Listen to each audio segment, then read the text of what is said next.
Pergunta: por que toda vez que fazemos coisas que não deveríamos fazer, quebramos regras que não deveríamos quebrar, desobedecemos quem não deveríamos desobedecer, somos tomados por um sentimento de culpa, um sentimento de vergonha, um sentimento de arrependimento?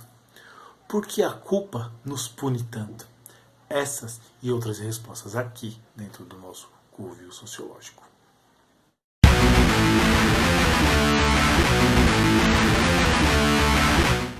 Olá meninos, olá meninas, pessoas bonitas e pessoas não tão bonitas assim. Esse que vos fala aqui é o professor Rony dos Santos, da Escola Estadual Aracis Ebrel Teixeira e professora Maria Regina. Estamos aqui para mais uma aula de Sociologia dentro do nosso Covil Sociológico. E a aula de hoje é sobre controle social. Tema específico, a culpa como uma forma de controle social. Lembrando aqui que essa aula é para o primeiro ano, é o nosso terceiro vídeo dentro desse segundo bimestre. Espero que todos acompanhem. Chega mais, vamos lá.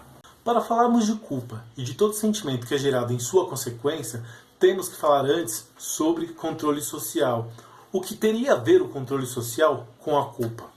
Pois é, antes temos que partir do pressuposto de que toda sociedade, com o objetivo de criar algum nível de segurança nas ações do indivíduo, de maneira formal ou informal, cria seus mecanismos de controle.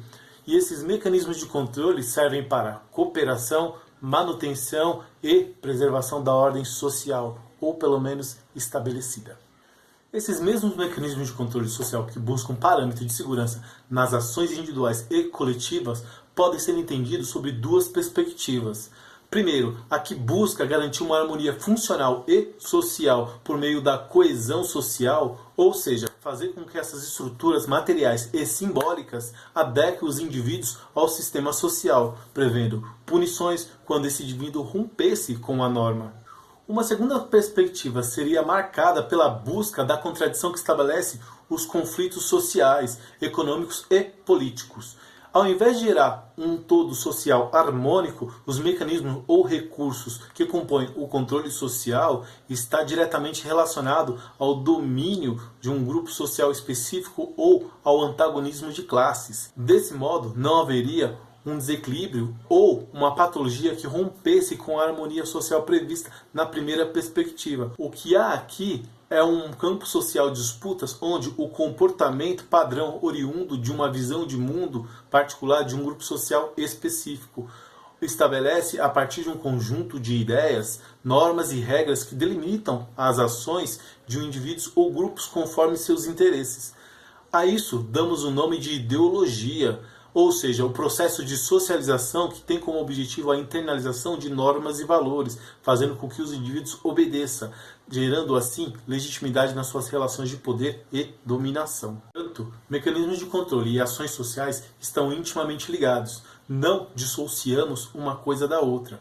Todo sentimento que é gerado no indivíduo tem origem nas formas de controle social, sejam elas nas perspectivas que busca uma harmonia funcional e social da sociedade por meio da coesão social, ou na perspectiva que entende a sociedade como um campo social de disputa, onde o fator ideologia é determinante. Mas aí você pode me perguntar, professor, como funcionam os mecanismos de controle sociais? São esses mecanismos de controle sociais que definem os parâmetros daquilo que se pode ou não pode ser empregado dentro de uma sociedade.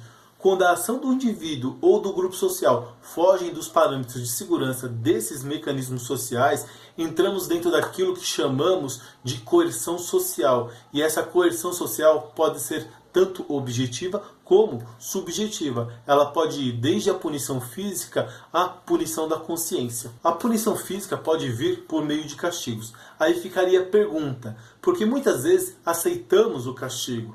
Por que internalizamos certas formas de conduta sem muitas vezes questioná-las? Por exemplo, percebam que o comportamento em eventos sociais, na ampla maioria das vezes, ocorre de forma coordenada e espontânea. Isto é, de acordo com a normalidade.